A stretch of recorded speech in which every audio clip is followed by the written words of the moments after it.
내가 이제 세 번째 너희에게 가리니 두세 증인의 입으로 말마다 확정하리라.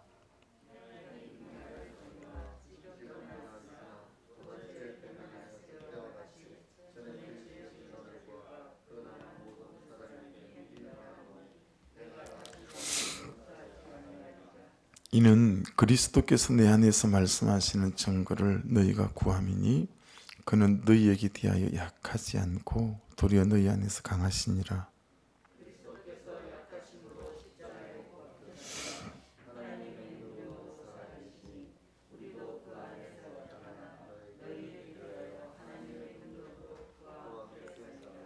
너희는 믿음 안에 있는가 너희 자신을 시험하고 너희 자신을 확정하라.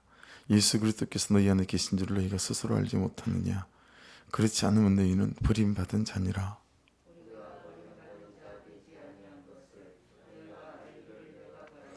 우리가 하나님께서 너희로 악을 조금도 행하지 않게 하시기를 구하노니 이는 우리가 옳은 자임을 나타내고자 함이 아니라 오직 우리는 버림받은 자 같을지라도 너희는 선을 행하게 하고자 함이라.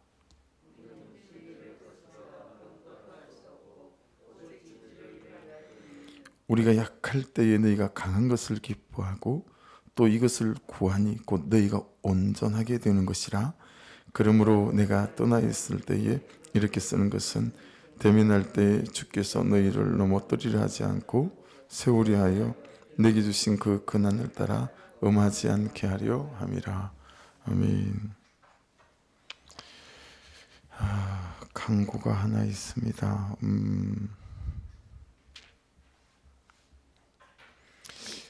건우가 오늘 새벽에 하나님한테로 간 것 같습니다. 아니요, 3시? 4시?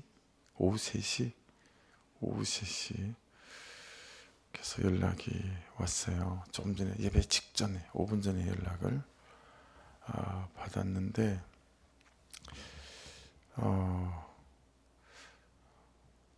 건우 아빠가 저보고 장례식을 전부 다 집례를 해달라고 하는데 이게 좀 경우가 아니어서 소상히 잘 설명을 하려고 합니다. 그분들이 다니는 교회가 있는데 다니는 교회에서 장례식을 집례해야죠. 그렇죠? 제가 집례하는 건 이게 목표적인 윤리로나 여러모로 맞질 않아서 그래서 잘 설명을 저녁에 통화를 하려고 하는데 통화가 가능할지 모르겠어요. 손양승 집사님이 전화를 받으셨다는데 그냥 울면서 전화를 해가지고 제대로 소통이 잘 안 된 것 같아요.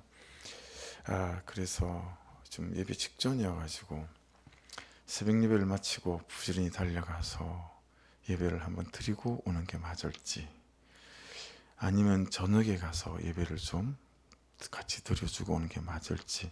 사실 우리 교회 성도도 아니잖아요. 전에 우리 교회 성도님이셨죠.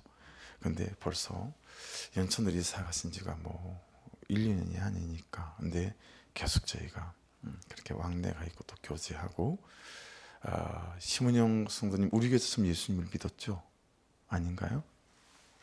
손양수사님이 전도해서 그래서 어쨌든 한 번은 가서 예배를 좀 해야 될 것 같은데 여러분들에게 말씀드리기도 요즘 계속 그냥 이런 게 많네요. 장례식도 많고 그래서 그냥 마음에 감동이 되시고 또 시간이 허락되시는 분들 그런 분들은 같이 좀 가서 예배를 드릴 수 있으면 또 구원의 기회가 될 수 있겠다. 복음을 전할 수 있는 기회가 될 수 있을 것 같아서. 왜냐하면 건우 아빠는 예수님을 안 믿거든요. 그래서 우리 교회도 한두 번은 왔었어요. 그래서 건우 아빠에게 복음을 전할 수 있는 기회가 될 것 같아서 또 그러면 또 구원의 사건이 되지 않겠습니까? 그래서 새벽에 가는 게 나을까요? 밤에 가는 게 나을까요? 밤에 가야. 네. 삼성의료원이라 가는 길이 좀 만만치 않을 겁니다. 좀 교통이 조금은 복잡한 한복판이어서 그래도 뭐 1시간 반이면 갈 만한 거리니까 1시간 10분이나 네 그렇게 강구합니다. 그래서 저녁에 좀 부대끼겠지만 서로가 저희도 9시 기도회를 지키기가 쉽지 않겠다 또 싶은 생각이 드는데 고개도 더 중요한 것 같아서요. 그렇게 좀 움직여 보도록 할 테니까 자세하게 강구 드리면 저에게 카톡으로 꼭 좀 동참하기 원하는 분들은 말씀해 주시면 함께 가면 저도 힘이 되고 그분들에게도 힘이 되겠다 싶습니다. 1절 2절 다시 보겠습니다. 어제 새벽의 말씀에 좀 더 깊이 있게 살을 보태서 좀 더 세밀하게 보려고 합니다. 오늘 말씀은 제가 또 보면서도 저도 저 혼자서라도 몇 번 다시 반복해서 제가 제 설교를 듣고 싶고 대단해서가 아니라 이 말씀이 말씀하시는 그 맥락이 뜻이 제가 잘 마음에다 새겨야 될 것 같다. 이런 거죠. 그래서 내가 이제 세 번째 너희에게 가리니 두세 증인의 입으로 말마다 확정하리라. 내가 이미 말하였거니와 지금 떠나 있으나 두 번째 태면하였을 때와 같이 전에 죄지은 자들과 그 남은 모든 사람에게 미리 말하노니 내가 다시 가면 용서하지 아니하리라. 여러분, 권위는 어디에서 나오는 걸까요? 가정에는 아빠의 권위가 있죠. 엄마의 권위도 있어요. 교회 안에서는 또 목사의 권위도 있겠죠. 여러분, 세상 밖에 나가면 그리스도인의 권위 사실 있는 건데 우리는 없는 것처럼 하고 살잖아요. 그러니까 세상을 걱정하라고, 그렇죠? 하나님께서 교회를 세우셨는데 요즘은 세상이 교회를 걱정하는 시대가 되어진 것 같아서, 그러니 그리스도인의 권위, 권세 이런 거 뭐 아무도 알아주지 않죠. 이런 권위는 어디서 오는 걸까? 여러분은 엄마로서의 성경이 말씀하시는 영적 권위 이런 거 있으신가요? 여러분, 남편의 권위는 없을까요? 아내의 권위는 없을까요? 아마도 아내답다, 남편답다 라고 하는 것들도 이 권위라고 하는 범주에 속해 있는 것이 될 수 있지 않을까. 그리스도인답다 라고 하는 거죠. 여러분, 고린도 교회 안에는 이 바울 사도가 두 번째 갔을 때 말씀으로 아주 경고했던 이 회개하지 않는 자들과 돌이키지 않는 자들이 있었어요. 그렇죠? 그들이 왜 회개하지 않고 또 돌이키지 않을까요?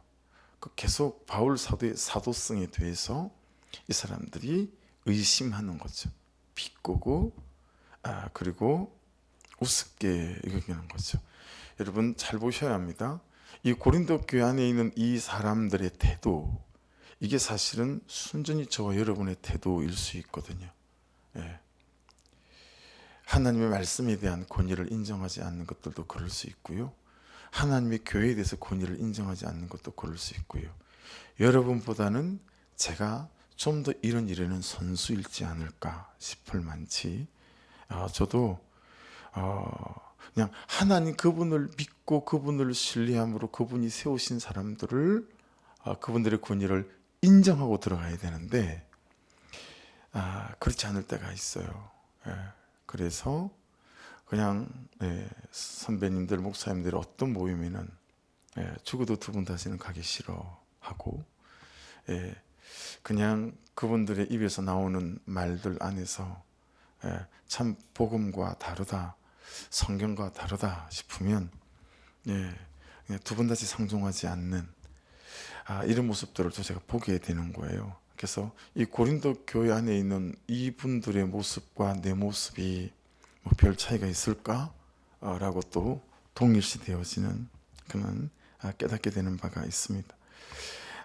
그들이 여전히 그대로 회개치 않고 돌이키지 않는 것인지 증인들에게 묻고, 여전히 회개하지 않고 돌이키지 않았다면 용서하지 않겠다라고 말씀하고 있습니다. 해서 이번에 세 번째 갔을 때도 여전히 그렇다면 두세 증인의 입으로 말마다 확정하리라. 내가 잘 듣고 내가 용서하지 않겠다, 이런 거잖아요. 여기 두세 증인의 입으로 말마다 확정하리라, 이것은 신명기 19장 15절 말씀을 인용한 거거든요. 여러분, 이 말씀에 근거하면 모든 소송 사건은 반드시 두세 증인의 말로 그 증거로 확정 판결을 해왔다라고 하는 거죠. 확실히 이제 이 대목에서 알 수 있는 게 어떤 거냐면, 바울 사도가 대단히 분노할 수 있고, 왜냐하면 이 사도성을 흔드는 거잖아요. 그리고 바울 사도의 권위를 인정하지 않는 거잖아요. 그러면서 맨날 비꼬고 뒤에서 수군거리고 비방하는 거잖아요. 그리고 공동체를 무너뜨리고요. 그러면 얼마나 격노하고, 우리 같으면 어떻게 반응하겠어요? 그런 인간들이 어디 있나, 그죠? 막 그렇게 반응할 만한 일인데, 바울 사도는 감정적이지 않고 분노적이지 않다라는 거죠. 말씀에 따라하고 절차를 따라한다라고 하는 것을 알 수 있습니다.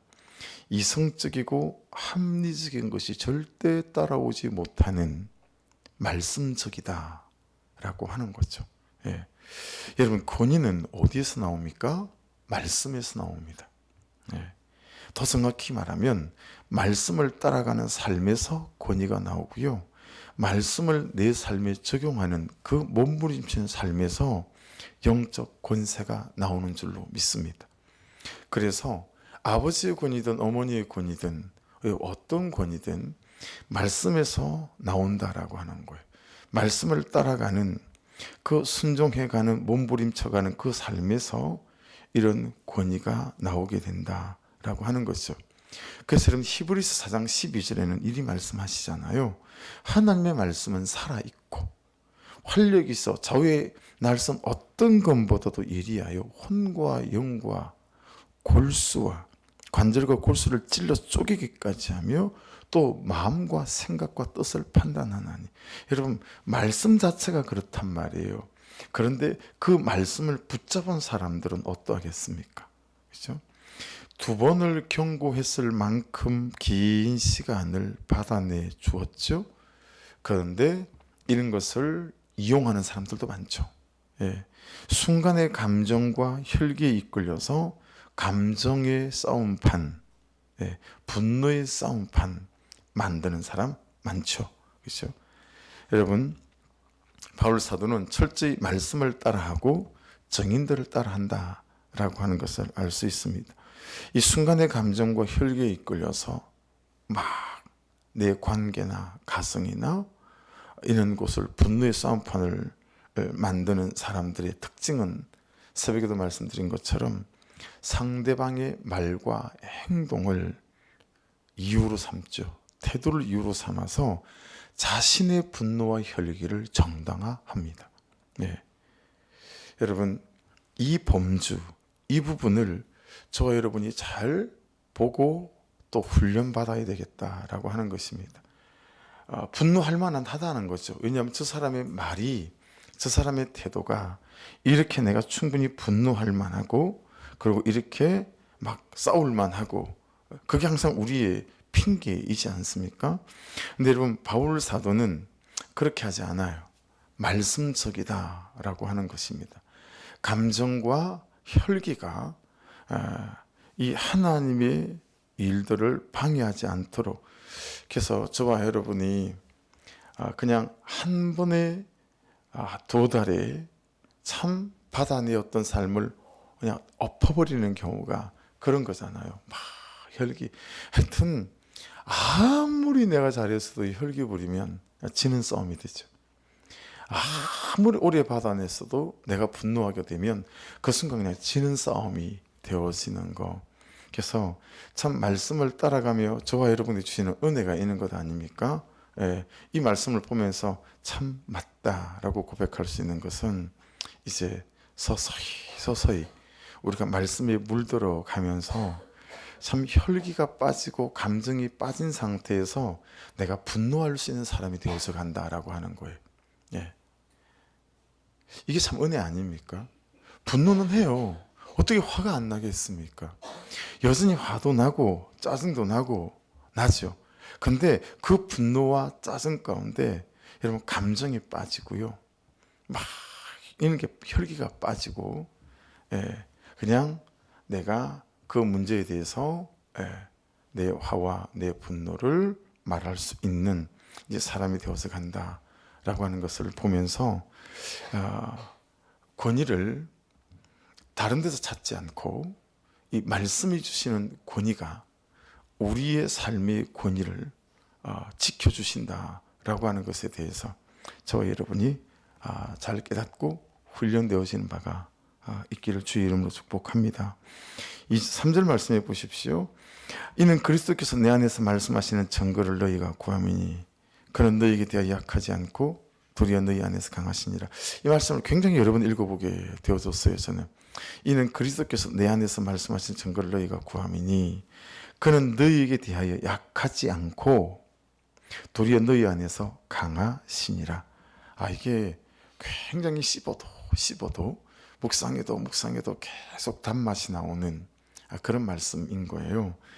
여러분, 고린도 교인들이 바울 사도에게 준 가장 큰 상처가 뭐죠? 바울 사도의 사도성을 의심하는 거였습니다. 의심받는 거예요. 이것은 바울 사도의 사역, 바울 사도의 설교, 그냥 바울 사도의 삶 자체, 이런 게 부정당하는 것하고 똑같은 거예요. 의심하니까요. 여러분, 고린도 교인들이 바울 사도의 사도성을 부정하고 의심하는 이유가 무엇입니까? 달랐기 때문입니다. 뭐가 달랐을까요? 자기들이 생각하는 복음에 대한 기대, 이거와 바울 사도가 보여주고 바울 사도가 말하는 이 복음, 이 기대가 다른 거예요. 여러분, 무엇보다 그들의 기대와 달랐던 것은 복음을 들고 있고 복음을 살고 복음을 전하는 바울 사도의 삶이 그들의 기대와 다른 거예요. 여러분, 이 부분은 대단히 우리가 민감하고 예민하게 세심하게 잘 살피고 잘 적용해서 깨달아야 될 부분이라고 생각합니다. 여러분, 복음 때문에 그렇게 잘 나가던 사람이 세상적으로 보면 어때요? 폭망한 거예요. 바울 사도는. 그렇잖아요. 이름부터 큰 자 사울이었던 거가 작은 자 바울이 돼버렸습니다. 그렇죠? 직업도 얼마나 변변치 않습니까? 텐트 메이커예요. 가정도 이루지를 못했어요. 여러분, 요즘과 달리요, 그 당시에는 가정을 이루느냐 이루지 못하느냐, 자녀가 있느냐 없느냐, 이건 신의 축복과 연결되어지는 부분들이기 때문에요, 바울 사도가 그냥 독신으로 이루고 다니는 것들도 그들의 눈에는 좋아 보이지가 않았어요. 사내들인 공의의원도 다 물 건너갔죠. 거기다가 설교도 너무 변변치 않는 거예요. 그 말은 무슨 뜻입니까? 실력이 없었다라는 거예요. 영적 권세와 능력들은 막 있는데 가장 결정적인, 우리보다 훨씬 더했어요. 왜냐하면 그 당시는 수사학이 학문의 최고봉으로 꼽히던 때예요. 언변을 잘하는 것이 학문의 최고봉으로 꼽히던 때였기 때문에 수사학적으로 설교가 영시원찮은 것은 이 바울 사도의 치명적인 약함이라는 거예요. 해서 의심이 된다라는 거죠. 세상이 말하는 성공이나 자존심 이런 것을 말하고 가르쳐도 모자랄 판에 어때요? 수치를 말하고 약함을 말하고 약한 데서 온전해진다 그러고 약한 데서 강해진다 그러고, 이게 도대체 세상적인 논법에서는 이해하기가 힘든 설득력이 없는 말이다라고 하는 거죠. 그리고 죄를 말하고 자기들이 생각하는 복음하고 바울 사도가 말하는 복음하고 너무 다른 거예요. 근데 여러분, 사실 우리가 여기에 지금까지 쏟고 살아오지 않았습니까? 제가 여기에 쏟고 살았어요. 그래서 나도 쏟고 남도 쏟이고 그렇게 살아온 거예요. 성경에서 말하는 이 복음이 말고 우리는 다른 복음을 붙잡고 있었고 다른 복음을 붙잡고 살아왔다라고 하는 것입니다. 여러분, 근본적으로 사람들이 좋아할 만한 것이 아닙니다. 그렇죠? 돈 주고 행복 주고 성공 주고 해도 모자랄 판에 들을 말을 들었습니다. 이게 복음 맞습니까? 그렇죠? 분명히 그가 틀렸어요. 그런데 그는 나보다 옳도다. 이 무슨 말도 안 되는 말이에요. 어제 김포에서 목회하시는 저보다 한 10년쯤 많은 선배 목사님이신데 교단도 달라요. 원래는 감리교셨는데 지금은 장로교로 바꾸셔서, 그래서 거기 건축도 크게 잘하고 목회도 잘하시는 분이신데 큐티 목회에 대해서 이렇게 좀 나눠주길 원하셔서 오늘 오후를 온전히 그냥 예배 직전까지 그분들과 카페 1층에서 있었어요. 뭐 질문하시고 대답하고 이러면서 시간을 온전히 다 보냈죠. 근데 사모님이 너무너무 힘들어 하시는 게, 이분들도 벌써 목소리를 2번이나 다녀오셨어요. 싱크 양육도 2번을 받으셨어요. 근데 맥이 잘 잡히지 않는다라는 거예요.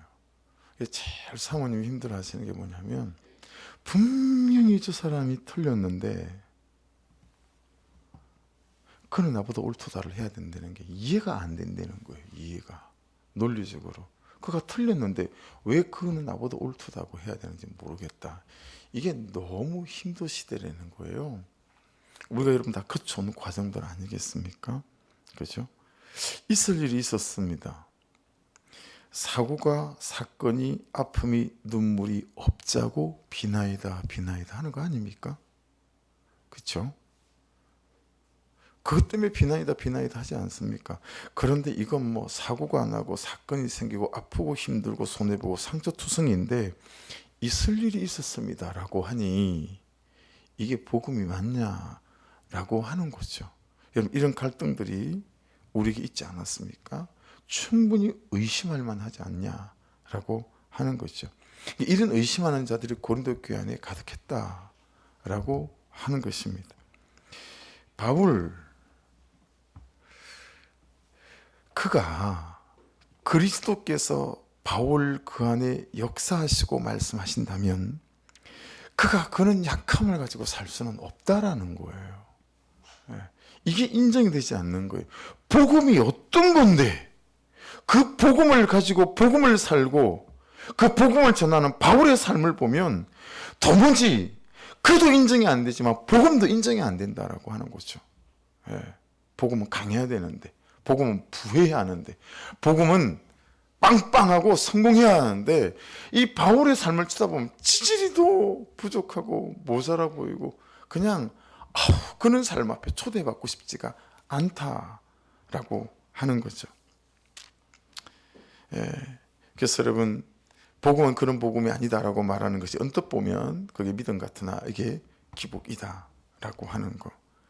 그들은 안 되면 그것은 복음이 아니라고 하는 사람들이고요. 여러분, 진짜 믿음은 안 되는데도 그 속에서 사는 사람들이 진짜 복음을 붙잡고 있는 믿음의 사람들인 줄로 믿습니다. 우리가 지금 그거 하고 있는 거 아닙니까? 그렇죠?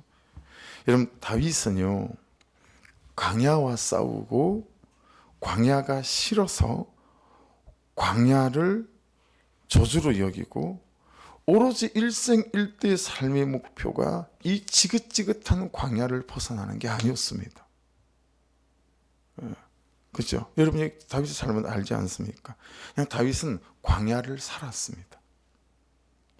이게 복음인 거예요. 여러분, 하나님께서 다윗에게 대해서 다윗이 좋아서 미치겠는 거예요. 다윗이 너무너무 사랑스러운 거예요. 그건 전부 다 다윗이 광야에 있을 때였습니다. 다윗이 궁에 들어오는 그 순간부터요, 그는 밧세바를 범하는 것에서부터, 아니 자기가 그렇게 용납받고 용서받았던 사람임에도 불구하고 도무지 압살롬이 용납이 안 되는 거예요. 용서가 안 되고 그 다윗궁으로 불러놓고도 여러분, 그가 몇 년 동안 밥 한 끼를 마주보고 먹지 않잖아요. 그래서 4년 동안 치밀하게 압살롬이 쿠데타를 계획하고 아버지를 죽이고 왕이 되겠다는 쿠데타를 일으킨 것 아니겠습니까? 여러분, 다윗은요, 광야에 있을 때 그냥 광야를 살아냈습니다. 광야를 견딘 것이 아닙니다. 광야를 감사하고요, 그 안에서 살아온 거예요. 그러면 여러분 적용해 보셔야 돼요. 저도 여러분의 광야가 뭐냔 말이에요. 그 힘든 사람일 수 있잖아요. 힘든 재정의 문제, 어떤 문제일 수 있잖아요. 당장 내일이 어떻게 될지 모르는 그런 삶의 문제일 수 있잖아요. 이게 우리의 광야 아니겠어요? 근데 우리는 오로지 예수 믿는 목표가 이 광야를 벗어나는 것밖에 없다면 여러분, 이건 우리가 생각해봐야 될 문제가 있다는 거예요. 다윗이 광야를 살아냈던 것처럼 여러분, 그 광야를 감사하며 하나님 앞에 서 있었던 것처럼 여러분 우리가 광야를 살아내는 은혜가 있기를 주의 이름으로 축복합니다. 다윗은 광야 때문에 감사한데 우리는 광야 때문에 미치겠는 거예요. 이놈의 광야, 사람이라는 광야, 남편이라는 광야, 아내라는 광야, 저 같았으면 자식이라는 광야. 자식이 광야더라고요. 광야. 예. 자식 같은 광야가 없는 거예요. 예. 여러분들은 몰라요. 목사는요, 목사의 자녀들은 있잖아요. 내가 성도들 보기에 면이 안 선다. 이런 생각이 들겠어요, 안 들겠어요? 그런 생각이 드는 거죠. 꼭 여러분들이 말은 안 하는데 저한테 무슨 소리가 들리는 것 같냐면, 아유, 목사님은 제약거림이나 잘하시지. 이런 소리가 들리는 것처럼 어려운 거예요. 자식이 광야더라니까요. 그래서 여러분 제가 아는 참 유명한 몇 분의 목사님들은요, 예, 자식이 너무 괴롭히고, 예, 학교에서도 말썽을 부리고 목회에 도움이 안 된다고 다 유학을 보내버렸어요. 미국에 유학 보내고 필리핀에 유학 보내고. 그 목사님들을 한참 선배님들이죠. 예, 그 목사님들이 자기 인생에 가장 잘못했던 게 그냥 그렇게 자식을 내친 거. 예. 그렇게 고백하는 목사님을 3분을 만난 적이 있거든요. 여러분의 강야는 무엇입니까? 여러분의 신앙과 믿음의 목표가 그 광야를 벗어나는 것이 되지 마시고, 지금 광야에서 그를 사랑하고, 지금 광야에서 그를 기뻐하고, 지금 광야에서 이 광야 같은 삶을 말씀 안에서 잘 감정 빼고 혈기 빼고 살아내는 것이 되어져서 다윗처럼 감사함의 광야가 될 수 있기를 주의 이름으로 축복합니다. 다윗은 오늘 너무 힘들지만 좋은 내일을 기대하며 오늘을 살지 않았습니다. 근데 옛날에 이걸 몰랐어요, 우리가. 예. 믿음은, 복음은 오늘이 힘들지만 내일은 달라질 거야. 그러면서 내일을 보면서 오늘을 견디는 게 믿음인 줄 알고, 그래서 기도하는 것이고, 그래서 그게 복음인 줄 알았어요. 예. 다윗은요, 오늘 속에서 오늘을 감사하며 광야라는 오늘을 하나님과 함께 살아냈습니다. 할렐루야. 이게 너무 감격인 거예요. 말씀을 따라가며. 예. 내가 그런 사람을 못 살아도 여러분 제가 그런 삶을 깨달았다는 것 자체가 너무 감격스럽습니다. 너무 감격스럽습니다. 그리고 그런 삶을 시다고 있다는 자체가 너무 감격스럽습니다. 예. 그가 변하지 않아요. 그가 달라지지 않아요. 그런데도 그 자리를 지켜요. 그 자리를 살아요. 여러분 그것이 믿음 아니겠습니까? 그렇죠? 그가 변하지 않는다고 도망갈 생각만 하고, 찢어질 생각만 하고, 이게 믿음이겠어요? 이게 복음이겠어요? 내가 변하지 않아요. 내 믿음이 부쩍부쩍 자라지도 않고 내 현실이 부쩍부쩍 나아지지도 않아요.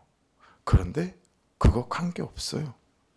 요셉처럼 노예인데, 종인데 하나님 따라 하나님과 함께 사니까 노예고 종인데 보디발의 아들처럼 사라지는 거예요. 예. 근데 우리는 오로지 보디발의 아들이 되는 게 삶의 이유일 수 있잖아요. 근데 그게 관계가 없는 거예요. 노예고 종인데 그냥 보디발의 아들보다 더하게, 이런 보디발이 모든 살림을 아들한테 안 맡기고 누구한테 맡깁니까? 요셉한테 맡겨요. 그 얘기는 저는 그렇게 해석해요. 저 혼자. 저는 그렇게 해석해요. 보디발이 요셉을 그냥 아들이라고 생각했구나. 그래서 그냥 요셉한테 전부를 다 맡기는 거예요. 여러분, 그래서 아침에 소개했던 이 말씀이 저도 묵상하면서 참 은혜가 됐어요. 창세기 6장 3절, 여호와께서 이르시되 나의 영이 영원히 사람과 함께하지 아니하리니 이는 그들이 육신이 됨이라. 그러나 그들의 날은 120년이 되리라 하시니라. 비를 구경도 못한 시대에 홍수가 올 거라고 노아는 120년을 방주를 붙잡고 살았습니다. 120년 말입니다. 여전한 방식으로. 하지만 사람들은 그 전에도 그랬지만 노아가 배를 만드는 120년 동안에도 비를 보지 못했습니다. 낌새도 없었습니다. 근데 노아는 그 자리를 지키는 거예요. 그 자리를 살아내는 거예요. 오늘은 나무를 다듬고 내일은 대패질을 하고 그 다음 날은 역청을 칠하고, 예.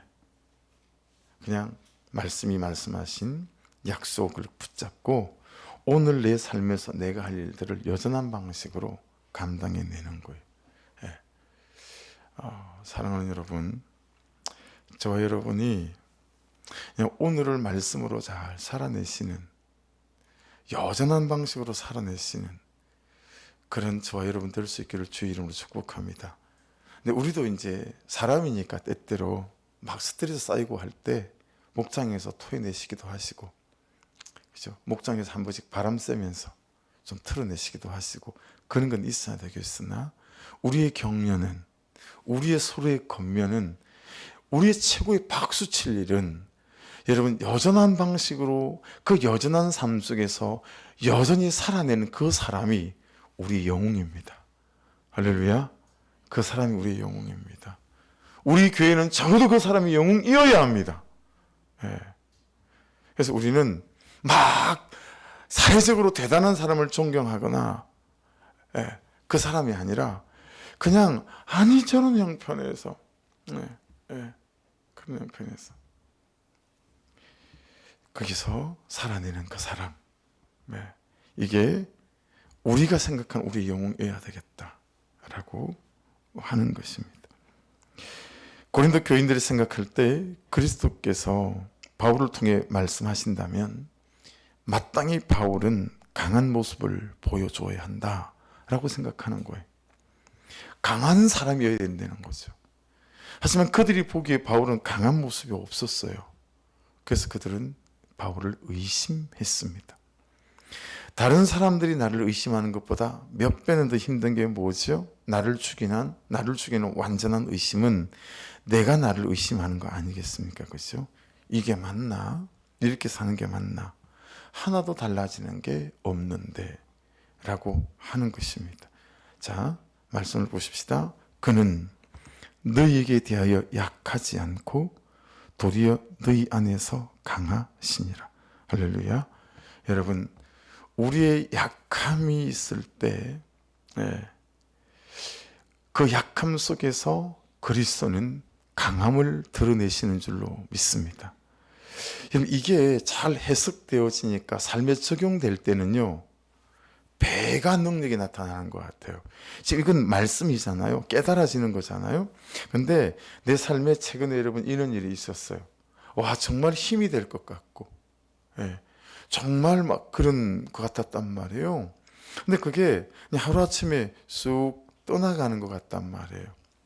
순간 흔들렸어요. 근데 큐티하면서 말씀 앞에 서서, 하나님, 오늘은 제가 말씀을 읽지 않으려고요. 말씀이 저를 읽어주십시오. 그랬더니 말씀이 저를 읽으시는 거죠. 너 흔들리지? 네. 하나님, 생각해 보세요. 몇 배인데요? 너 힘들지? 네. 그런데 그 사람을 보내고 그 사람을 있게 하고 이 일이 되게 하고 되게 하지 않게 하고 누가 하는 거니? 하나님이요. 그렇지. 그럼 네가 흔들릴 이유가 있겠니? 없겠니? 없지요. 여러분, 그 짧은 순간에 그냥 하나님과의 교통 가운데요, 내 안에 태산 같은 하나님이 믿음이 들어오니까요, 요동할 이유가 없는 거 있죠. 너무 담대해지는 거예요. 너무 강해지는 거예요. 예, 하나님께 전적으로 올려드립니다. 이 일을 전적으로 하나님께 맡깁니다.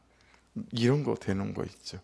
여러분, 약하면 우리 이제 노래해야 합니다. 약하면, 안 되면 감사해야 합니다. 할렐루야. 왜냐하면 이 약함 속에, 안 되는 것 속에 하나님이 일하실 것이기 때문에 그렇습니다. 그래서 여러분, 바울 사도의 신학과 목회 중심은 항상 예수 그리스도의 십자가 부활이었습니다. 예.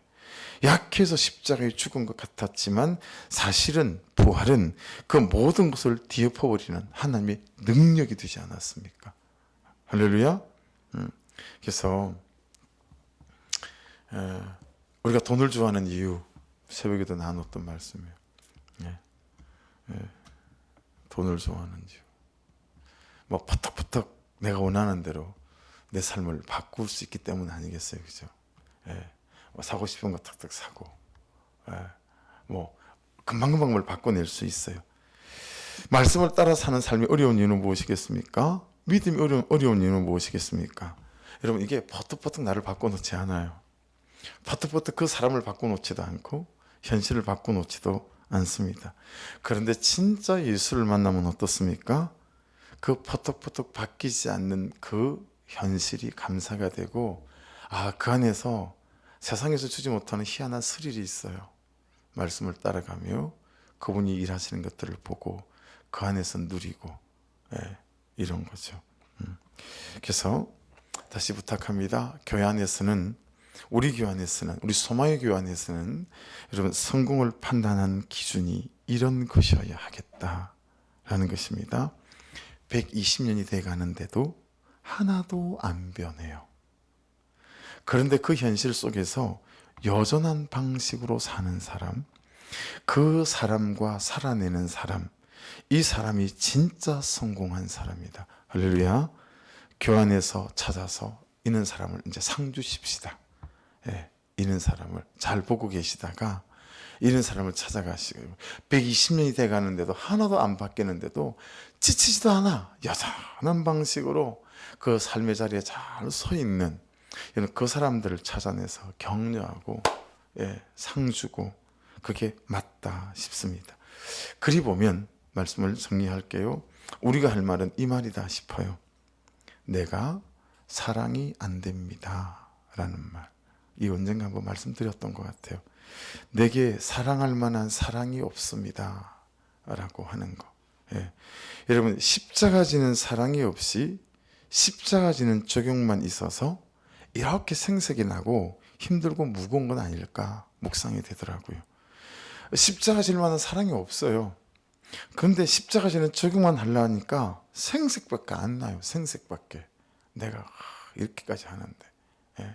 제가 오늘 아침에 우리 막내를 태워다 주면서 생색을 좀 냈거든요.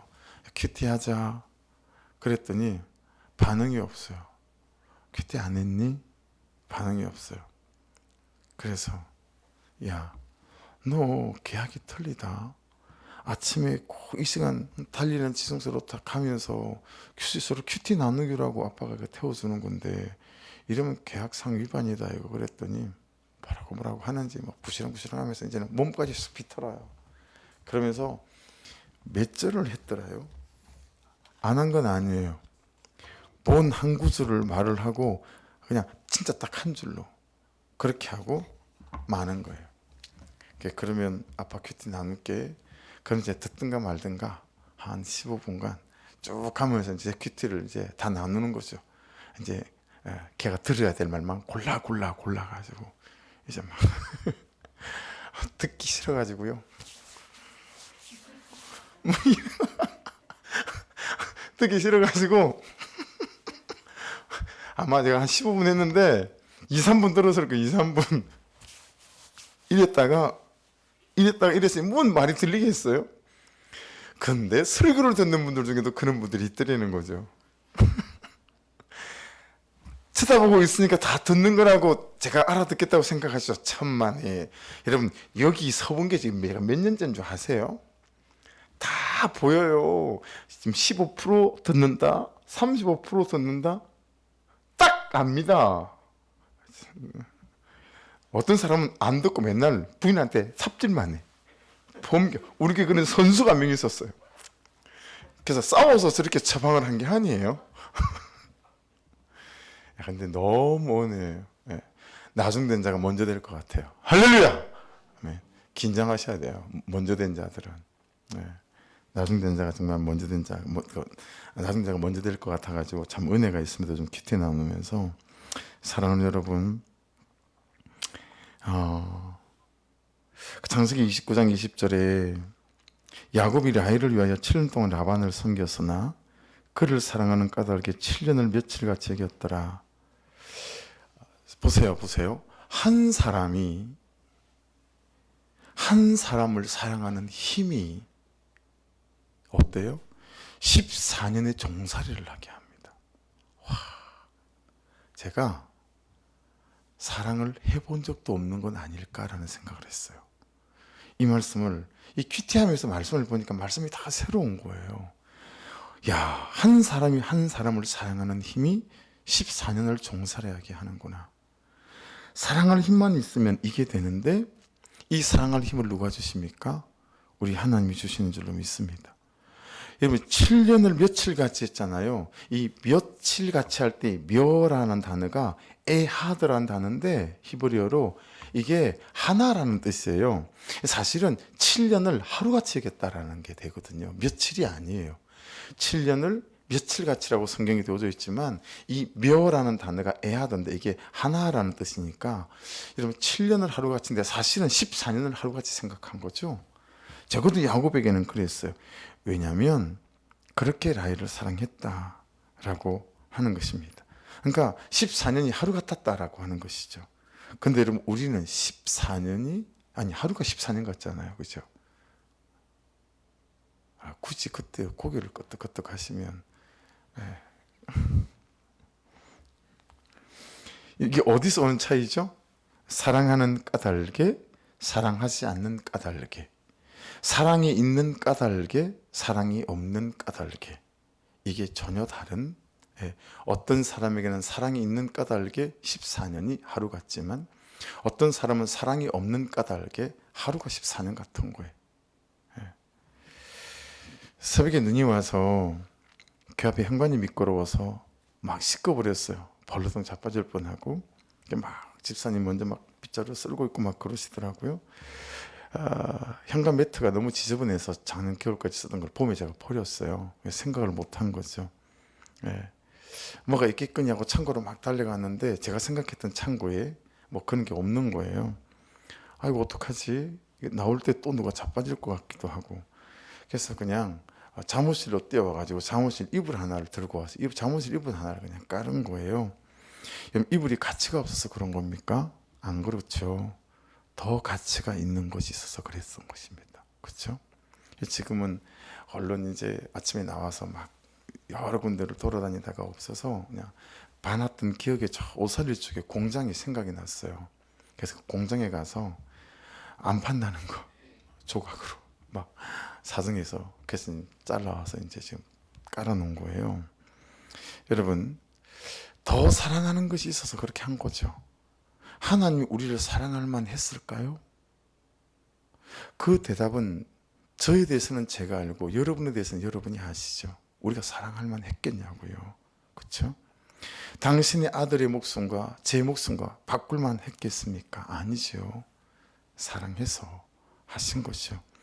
새벽에 읽어드린 바울 사도의 그 수많았던 고난들, 여러분, 바울 사도에게 120년은 그런 거였거든요. 무엇이 이렇게 할 수 있게 만들었습니까? 하나님을 사랑하는 사랑이죠.